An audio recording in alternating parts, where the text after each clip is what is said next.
জুলাই আন্দোলনের সময় হবিগঞ্জের বানিয়াচংগে পেশাগত দায়িত্ব পালন করতে গিয়ে নিহত হন স্থানীয় সাংবাদিক সোহেল আখুঞ্জি। একমাত্র উপার্জনক্ষম ব্যক্তিকে হারিয়ে চরম আর্থিক সংকটে পড়েছে তার পরিবার। 5 আগস্ট 2024 বিকেল 3টা সাবেক প্রধানমন্ত্রী শেখ হাসিনা দেশ ত্যাগের পর হবিগঞ্জের বানিয়াচংয়ে আনন্দ মিছিল বের করে ছাত্র জনতা। ঠিক তখনই পুলিশ বাধা দিলে শুরু হয় সংঘর্ষ। এতে পেশাগত দায়িত্ব পালন করতে গিয়ে নিহত হন স্থানীয় সাংবাদিক সোহেল আখুঞ্জি। এরপর থেকে তার পরিবারে নেমে আসে চরম বিপর্যয়। একমাত্র উপার্জনক্ষম ব্যক্তি সোহেল আখুঞ্জিকে হারিয়ে দিশেহারা তার পরিবার। স্নাতক করেও মিলছে না বিধবা স্ত্রীর চাকরি। সংসার চালাতে গিয়ে হিমশিমে পড়েছেন তিনি। সন্তানদের পড়াশোনা এবং ভবিষ্যৎ গড়তে সরকারি চাকরির দাবি জানান তিনি। চাই সরকার যাতে আমাকে একটা চাকরি দেওয়া হোক। চাকরি পেলে আমি আমার সংসার বা আমার বাচ্চারা নিয়ে ভালোভাবে থাকতে পারবো। পিতাকে হারিয়ে এখনো কেঁদে উঠে 4 বছরের ছোট্ট মেয়ে সোহা। ছবিতে প্রায়ই তাদের পিতাকে খুঁজে বেড়ায় 3 ভাই বোন।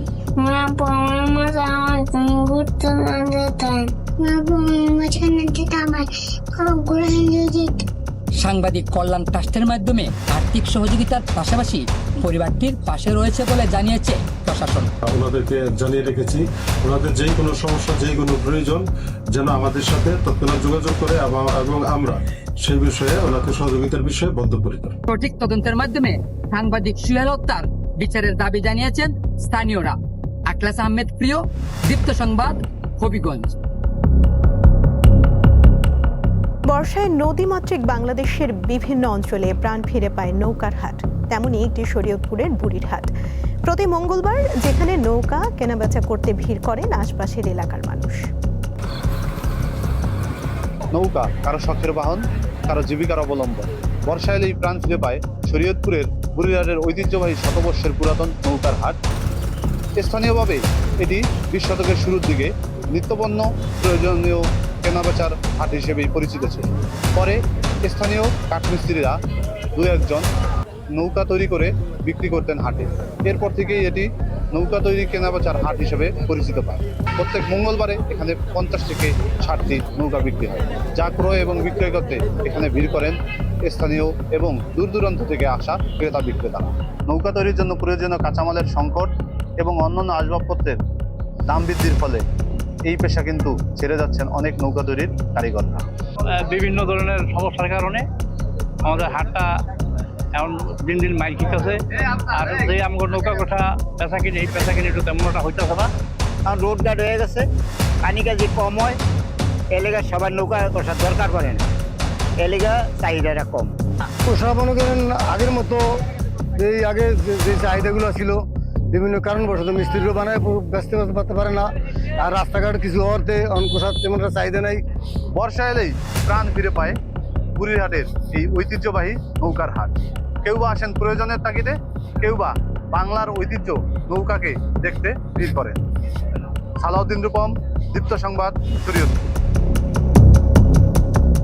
চুয়াডাঙ্গার ব্ল্যাক বেঙ্গল ছাগল অত্যন্ত সুস্বাদু ও কম চর্বিযুক্ত মাংস এবং উন্নত মানের চামড়ার কারণে এটি দেশে বিদেশে পরিচিত। ঐতিহ্যবাহী এই ছাগল প্রাণী সম্পদ পণ্য জিআই বা ভৌগোলিক নির্দেশক পণ্যের স্বীকৃতি পেয়েছে। গ্রামীণ অর্থনীতিতে এটি নীরব বিপ্লব ঘটাচ্ছে। চুয়াডাঙ্গার ব্ল্যাক বেঙ্গল গট অর্থাৎ কালো জাতের ছাগল সারা পৃথিবীতেই বিখ্যাত। জাতিসংঘের খাদ্য কৃষি বিষয়ক যে সংস্থা এবং আন্তর্জাতিক আণবিক শক্তি সংস্থার মূল্যায়ন অনুযায়ী ব্ল্যাক বেঙ্গল জাতের যে ছাগল, সেই ছাগলকে আসলে সব থেকে বিখ্যাত এবং সেরা জাতের ছাগল হিসাবে আসলে মূল্যায়ন করা হয়। চুয়াডাঙ্গাতে বলতে গেলে প্রায় 70% মানুষই এই ব্ল্যাক বেঙ্গল গট অর্থাৎ কালো জাতের ছাগল পালন করে থাকে। এর পালন প্রক্রিয়া খুব সহজ হওয়াতে মূলত আসলে এই প্রতিটি ঘরে ঘরেই এই ছাগল পালন হয়ে থাকে। ওদের জন্য যে বরাদ্দকৃত দানাদার খাবার সেটা কিন্তু আমরা দিনে 3 বেলা ভাগ করে ভিন্ন ভিন্ন সময়ে এদেরকে সরবরাহ করছি। ঘাসের একটা অংশ কিন্তু আমরা কেটে এনে তাদের খাবারের পাত্র দিয়ে খাওয়াচ্ছি, আর একটা অংশ আমরা কিন্তু তাদেরকে চারণভূমিতে দিচ্ছি। চারণভূমিতে দেওয়ার ফলে এদের যে শরীরের যে গঠন, তাদের স্বাস্থ্য ব্যবস্থাপনাটা ভালো থাকতে, প্লাস হচ্ছে তাদের যে প্রজনন স্বাস্থ্য, সেই প্রজনন স্বাস্থ্যটাও কিন্তু এই চারণভূমিতে দেওয়ার ফলে ইমপ্রুভ করে। 2017 সালে চুয়াডাঙ্গা জেলার ব্র্যান্ডিং হিসাবে এই ব্ল্যাক বেঙ্গলকেই আসলে করা হয়। ব্ল্যাক বেঙ্গল গড তার নিজস্ব বৈশিষ্ট্যের কারণেই মূলত সারা পৃথিবীতেই বিখ্যাত। এটা সাদা, খয়েরি বা ধূসর বিভিন্ন রঙেরই হতে পারে। আমাদের এই চুয়াডাঙ্গা জেলাতে প্রায় 7,000-এর মতো ছাগল পপুলেশন আছে। সেখান থেকে আমাদের ভালো একটা অর্থনৈতিক সাপোর্ট আমাদের গ্রামীণ অর্থনীতিতে আসে। বর্তমান বৈশ্বিক যুগে বিভিন্ন কারণে ব্ল্যাক বেঙ্গল ছাগলের সংখ্যা কিছুটা কমে যাচ্ছে। আমরা চেষ্টা চালাচ্ছি যে এই ব্ল্যাক বেঙ্গল ছাগলে আরও মানুষের কাছে জনপ্রিয় করে তোলা। কুষ্টিয়া গ্রেড হিসাবে পরিচিত হলেও এই ব্ল্যাক বেঙ্গল গড মূলত চুয়াডাঙ্গা সহ এই অঞ্চলেই বেশি পালন হয়ে থাকে এবং প্রতি বছরই আসলে চামড়া এবং মাংস থেকে 2,000 কোটি টাকা আয় করে থাকে এই জেলার মানুষ। হুসাইন মালিক, দীপ্ত সংবাদ, চুয়াডাঙ্গা। মধুমতি ব্যাংক পিএলসির ত্রয়োদশ বার্ষিক সাধারণ সভা 30 জুলাই রাজধানীর একটি হোটেলে অনুষ্ঠিত হয়েছে। এতে সভাপতিত্ব করেন ব্যাংকের পরিচালনা পর্ষদের চেয়ারম্যান সালাউদ্দিন আলমগীর।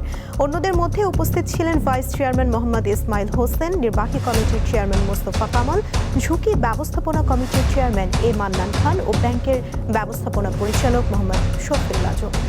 সভায় ব্যাংকের ভবিষ্যৎ কৌশল, সেবা সম্প্রসারণ এবং গ্রাহক সেবার মানোন্নয়ন নিয়ে বিস্তারিত আলোচনা হয়।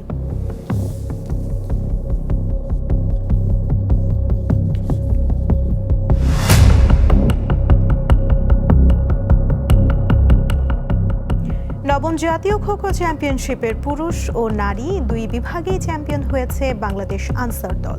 শনিবার পল্টন ময়দানে অনুষ্ঠিত পুরুষ বিভাগের ফাইনালে আনসার 27-18 পয়েন্টে পুলিশকে হারিয়ে শিরোপা জিতে নেয়। অন্যদিকে নারী বিভাগের ফাইনালে বাংলাদেশ আনসার দল 6-5 পয়েন্টে নীলফামারীকে হারিয়ে চ্যাম্পিয়ন হয়। খেলা শেষে খো-খো ফেডারেশনের সভাপতি AHM জিয়াউল হকের উপস্থিতিতে বিজয়ীদের হাতে ট্রফি ও প্রাইজ মানি তুলে দেওয়া হয়। এবারের জাতীয় চ্যাম্পিয়নশিপে দেশের 34টি জেলা ও 2টি বাহিনীর দল অংশ নেয়।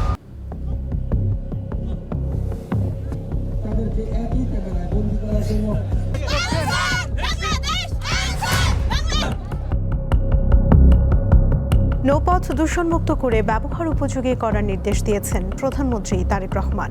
সকালে সচিবালয়ে নৌপথ উন্নয়ন সংক্রান্ত সভায় এই নির্দেশ দেন তিনি।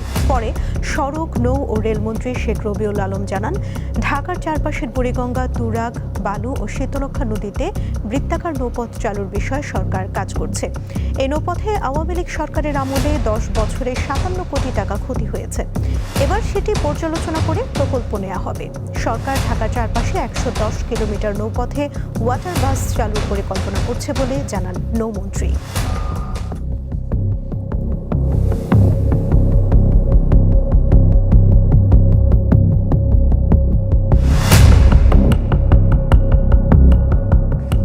সিলেটের একটি চায়ের দোকানে বসে বন্ধুদের সঙ্গে আড্ডার ছলে এইচএসসি পরীক্ষার উত্তরপত্র মূল্যায়নের অভিযোগে এক প্রভাষককে আটক করা হয়েছে।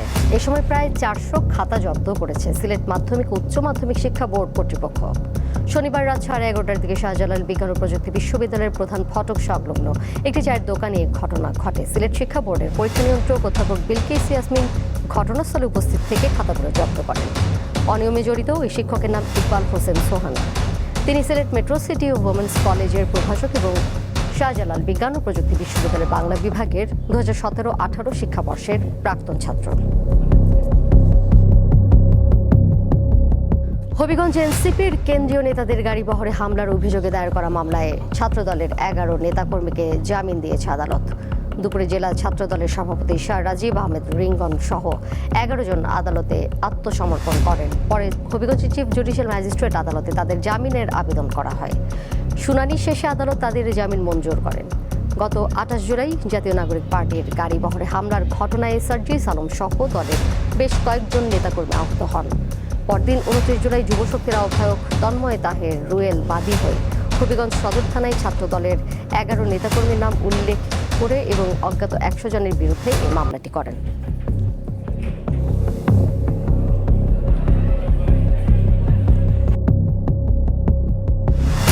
পাবনার ঈশ্বরদী উপজেলায় দ্বিতীয় শ্রেণীর এক স্কুল ছাত্রীকে ধর্ষণের অভিযোগে মাসুদ রানা নামে এক অটো চালককে গ্রেপ্তার করেছে পুলিশ।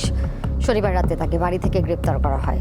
ভুক্তভোগীর পরিবারের অভিযোগ, দীর্ঘদিন ধরে শিশুটিকে চকলেট সহ বিভিন্ন ধরনের প্রলোভন দেখিয়ে আসছিলেন অভিযুক্ত এই ব্যক্তি। পরে গত শুক্রবার বাড়িতে একা পেয়ে শিশুটিকে ধর্ষণ করেন তিনি। পরে শিশুর পরিবারের সদস্যরা থানায় অভিযোগ দায়ের করেন। এক পর্যায়ে অভিযান চালিয়ে অভিযুক্ত মাসুদ রানাকে গ্রেপ্তার করে পুলিশ। আজ সকালে তাকে আদালতের মাধ্যমে কারাগারে পাঠানো হয়।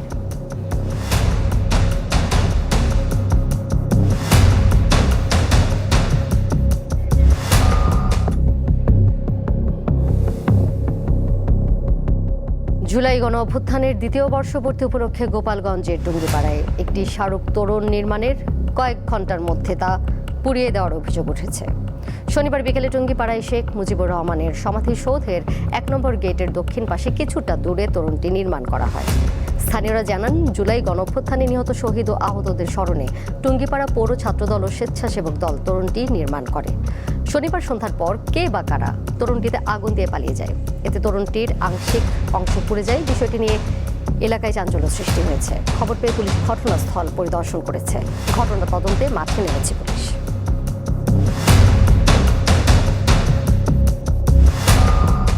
স্বরাষ্ট্রমন্ত্রী সালাউদ্দিন আহমদ বলেছেন, বিশেষ দল বা গোষ্ঠীর লাঠিয়াল বাহিনী হিসেবে পুলিশ কাজ করবে না। পুলিশকে হতে হবে জনগণের বন্ধু ও নিরাপত্তার প্রতীক। সকালে রাজশাহীর সারদায় পুলিশ একাডেমিতে ২৭তম বিসিএস পুলিশ কর্মকর্তাদের প্রশিক্ষণ সমাপনী কুচকাওয়াজ অনুষ্ঠানে অংশ নেন স্বরাষ্ট্রমন্ত্রী। এই সময় তিনি সাম্প্রতিক সময় দেশের বিভিন্ন স্থানে পরিত্যক্ত ব্যাগকে কেন্দ্র করে সৃষ্ট কথিত বোমা আতঙ্ক নিয়ে উদ্বিগ্ন না হওয়ার আহ্বান জানান। বলেন, আইন শৃঙ্খলা বাহিনী সর্বোচ্চ সতর্ক অবস্থানে রয়েছে এবং জনগণের নিরাপত্তা নিশ্চিত করতে প্রয়োজনীয় সব ব্যবস্থা নেওয়া হয়েছে।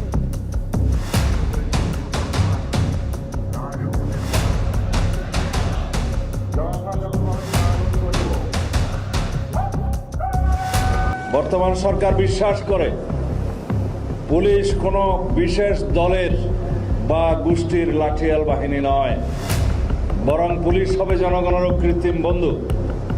আমাদের নির্বাচনী ইশতেহারে আমরা দায়িত্বহীনভাবে ঘোষণা করেছি জননিরাপত্তা নিশ্চিত করা এবং পুলিশ বাহিনীকে দলীয় প্রভাবমুক্ত করে একটি আধুনিক সেবাধর্মী ও মানবিক সংস্থায় রূপান্তর করাই আমাদের মূল লক্ষ্য।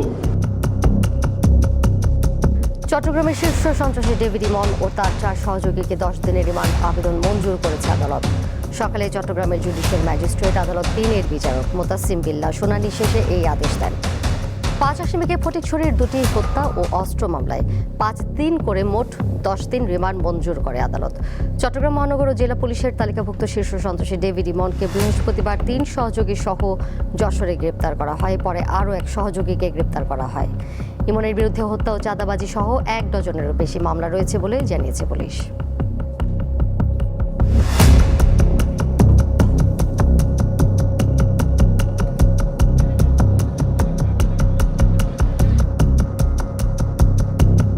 বিএনপি মহাসচিব মির্জা ফখরুল ইসলাম আলমগীর বলেছেন, ন্যায় বিচার ও আইনের শাসন প্রতিষ্ঠা করতে চায় বিএনপি।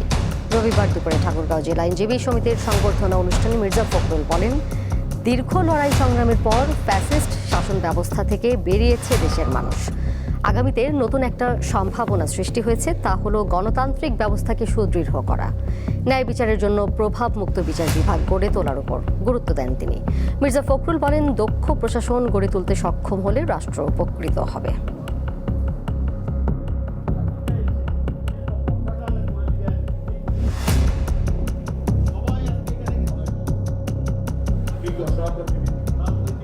নতুন একটা সম্ভাবনা সৃষ্টি হয়েছে। সেই সম্ভাবনা হচ্ছে গণতান্ত্রিক ব্যবস্থাকে সুদৃঢ় করা। গণতন্ত্র যদি চলে, গণতন্ত্র যদি প্র্যাকটিস হয়, তাহলে বাকি সব কাজগুলো হয়ে যায়। আগামী দিনগুলোতে আমরা যেটাতে আমরা প্রতিশ্রুতিবদ্ধ যে আমরা ন্যায় বিচার প্রতিষ্ঠিত করতে চাই, আমরা আইনের শাসন প্রতিষ্ঠা করতে চাই এবং সমাজে ইনসাফ প্রতিষ্ঠা করতে চাই। হুতি বিদ্রোহীদের প্রতিরোধে গঠিত সৌদি নেতৃত্বাধীন প্রতিরক্ষা জোটে অংশগ্রহণ নিয়ে বাংলাদেশের অবস্থান স্পষ্ট করেছেন প্রধানমন্ত্রী পররাষ্ট্র বিষয়ক উপদেষ্টা হুমায়ুন কবির। বলেছেন, এই জোটে যোগ দেওয়ার উদ্দেশ্য ইরানের বিরুদ্ধে যুদ্ধ নয়, পররাষ্ট্র মন্ত্রণালয়ের সাংবাদিকদের তিনি এসব জানান। বাব আল মানদেব প্রণালী লোহিত সাগর ও এডেন উপসাগরে নৌ চলাচলের স্বাধীনতা নিশ্চিত এবং আন্তর্জাতিক বাণিজ্য ও জ্বালানি সরবরাহের গুরুত্বপূর্ণ সমুদ্রপথ সুরক্ষায় নতুন একটি বহুজাতিক সামুদ্রিক প্রতিরক্ষা জোট গঠন করছে সৌদি আরব। মাল্টিন্যাশনাল মেরিটাইম ডিফেন্স অ্যালায়েন্স নামের এই জোটে রয়েছে বাংলাদেশ সহ 14টি দেশ। রবিবার পররাষ্ট্র মন্ত্রণালয়ে প্রধানমন্ত্রীর পররাষ্ট্র বিষয়ক উপদেষ্টা হুমায়ুন কবির জানান, হুতি বিদ্রোহীদের প্রতিহত করতেই সৌদি নেতৃত্বাধীন এই জোটে রয়েছে বাংলাদেশ। তার দাবি, এটি ইরানের বিরুদ্ধে যুদ্ধে জড়ানোর পদক্ষেপ নয়। Relationship between Dhaka and Riyadh will be a strategic one. It will be a very strong relationship. Anytime Saudi Arabia মানে সিকিউরিটির ক্ষেত্রে কোনো সহযোগিতা সৌদি আরবিয়া চায়, এই স্ট্রং অ্যাটাচমেন্ট থেকে Bangladesh from a moral ethical point of view will always, as one of the largest Muslim countries in the world, will always respond. এছাড়াও এই উপদেষ্টা জানান, বাংলাদেশের মাটি যেন আন্তর্জাতিক শক্তিদের কনফ্লিক্ট জোন না হয় সে বিষয়ে সজাগ রয়েছে সরকার। আমরা বাংলাদেশের মাটি অথবা আমাদের স্পেসটা কোনোভাবে যাতে কেউ কনফ্লিক্টিং বা সাংঘর্ষিক কোনো কিছুতে we won't let it be used for that purpose. Becoming a strong investment partner of China. So similarly with Western business investment, we will do the same. Sergio গরের সাম্প্রতিক সফর বাংলাদেশ যুক্তরাষ্ট্র বাণিজ্য সম্পর্ক এগিয়ে নিতে সহায়ক হবে বলেও জানিয়েছেন এই উপদেষ্টা। রুবায়েত হাসান, দীপ্ত সংবাদ, ঢাকা। গত 17 বছর বিরোধী দলে থেকে যারা নির্যাতনের শিকার হয়েছিলেন, ক্ষমতায় এসে তারাই আবার বিগত ফ্যাসিবাদী সরকারের রূপ ধারণ করে একই পথে হাঁটছে, এমন মন্তব্য করেছেন জামায়াত ইসলামীর আমির ডাক্তার শফিকুর রহমান। এছাড়া গণ আকাঙ্ক্ষার প্রতিফলন পাশ কাটিয়ে গেলে ছাড় দেওয়া হবে না বলে হুঁশিয়ারি দিয়েছেন 11 দলের শীর্ষ নেতারা। জুলাই কেন হয়েছিল? জুলাই গণ অভ্যুত্থানের দ্বিতীয় বর্ষপূর্তি উপলক্ষে রবিবার দুপুরে রাজধানীর প্রেস ক্লাবে জান দিব জুলাই দিব না শীর্ষক আলোচনা সভার আয়োজন করে বাংলাদেশ লেবার পার্টি। এতে অংশ নেন বিরোধী দলীয় নেতা ডাক্তার শফিকুর রহমান সহ 11 দলের শীর্ষ নেতারা। মাননীয় প্রধানমন্ত্রীর উদ্দেশ্যে কিছু কথা বলব। জনগণের অভিপ্রায়কে অপমান ও অগ্রাহ্য করলে জনগণও এই সরকারকে প্রত্যাখ্যান করবে জানিয়ে 11 দলের নেতারা বলেন, কারো সাথে আপোষ নয়, লড়াই সংগ্রামের মধ্য দিয়েই নব্য ফেসিবাদের কবল থেকে এদেশের মানুষকে মুক্ত করা হবে। চারিদিকে শত্রু রেখে আপনি দেশ শাসন করতে পারবেন না। বাংলাদেশের মানুষ ভোট দিয়েছে, আপনাকে ওটা মানতে হবে। যদি না মানেন তাহলে যেই গতি জনগণের, সেই জনগণের গতি জনগণ ফেরত নিয়ে নেবে। বিএনপিতে যারা এখন বড় বড় মন্ত্রী, তারা ওই সময় আওয়ামী লীগের অনেক বড় বড় মন্ত্রীর জন্য লবিং করেছিলেন আমাদের কাছে। দীর্ঘদিন দমনপীড়নের শিকার হওয়ার অভিজ্ঞতা থাকার পরেও বিএনপি এখন বিরোধী দল দমন, দলীয় লোকদের গুরুত্বপূর্ণ পদে নিয়োগ এবং রাজনৈতিক প্রতিপক্ষের বিরুদ্ধে অপপ্রচার ও চাপ প্রয়োগের পথে হাঁটছে বলে অভিযোগ করেন জামায়াত ইসলামের আমির। এখন যারা বৈষম্য করছেন সরকারে গিয়ে, মাসুল আপনাদেরকেই দিতে হবে। আমরা জানি রাজপথ আমাদের ঠিকানা, আসল ঠিকানা। সেই রাজপথে নামলে অনেক কিছু হতে পারে। যারা দায়িত্বে আছেন তাদের সমালোচনা চলবেই। দায়িত্বে যদি থাকতে চান, সমালোচনা সহ্য করার গুণও আপনাদের থাকতে হবে। গণভোটের রায় এদেশের মাটিতেই বাস্তবায়ন হবে বলে আশা প্রকাশ করেন তিনি। মনে করে মানবেন, তবে অনেক পানি গুলা করে মানবেন। নূর আলম, দীপ্ত সংবাদ, ঢাকা। জুলাই গণ অভ্যুত্থানে সংঘটিত মানবতা বিরোধী অপরাধ মামলায় আওয়ামী লীগের সাধারণ সম্পাদক ওবায়দুল কাদের সহ 7 আসামির বিরুদ্ধে সাক্ষ্য গ্রহণ শেষ হয়েছে। যুক্তিতর্ক উপস্থাপনের আগামী 4 আগস্ট দিন ধার্য করেছে ট্রাইব্যুনাল। রোববার বিচারপতি নজরুল ইসলাম চৌধুরীর নেতৃত্বে গঠিত 3 সদস্যের আন্তর্জাতিক অপরাধ ট্রাইব্যুনাল 2 এই দিন ধার্য করেন। মামলার 27 নম্বর সাক্ষী হিসেবে তদন্ত কর্মকর্তা আহমেদ নাসির উদ্দিন মোহাম্মদকে জেরা করেন রাষ্ট্রনিযুক্ত আইনজীবী লোকমান হাওলাদার ও ইশরাত জাহান। মামলায় ওবায়দুল কাদের ছাড়া অন্য আসামিরা হলেন আওয়ামী লীগের যুগ্ম সাধারণ সম্পাদক আ.ম বাহাউদ্দিন নাসিম, সাবেক তথ্য ও সম্প্রচার প্রতিমন্ত্রী মোহাম্মদ আলী আরাফাত, যুবলীগের সভাপতি শেখ ফজলে শামস পরশ, সাধারণ সম্পাদক মাইনুল হোসেন খান নিখিল, ছাত্রলীগের সভাপতি সাদ্দাম হোসেন ও সাধারণ সম্পাদক ওয়ালি আসিফ ইনান। আসামিরা সবাই পলাতক।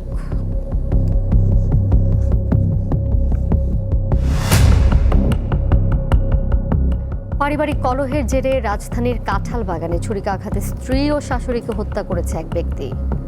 এ ঘটনায় শিপন নামের অভিযুক্ত ব্যক্তিকে আটক করেছে পুলিশ। কলাবাগান থানা পুলিশ জানায়, স্বামী স্ত্রীর মধ্যে কলহের এক পর্যায়ে বাকবিতণ্ডা শুরু হয়। এক পর্যায়ে ক্ষিপ্ত হয়ে শিপন প্রথমে তার স্ত্রীকে ছুরিকাঘাত করে, পরে শাশুড়িকেও ছুরিকাঘাত করে। ঘটনাস্থলে শিপনের স্ত্রীর মৃত্যু হয়।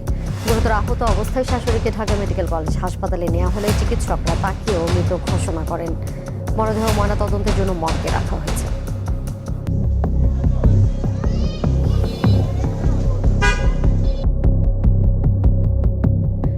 আগস্ট মাসের জন্য এলপি গ্যাসের দাম নির্ধারণ করেছে Bangladesh energy regulatory commission BERC।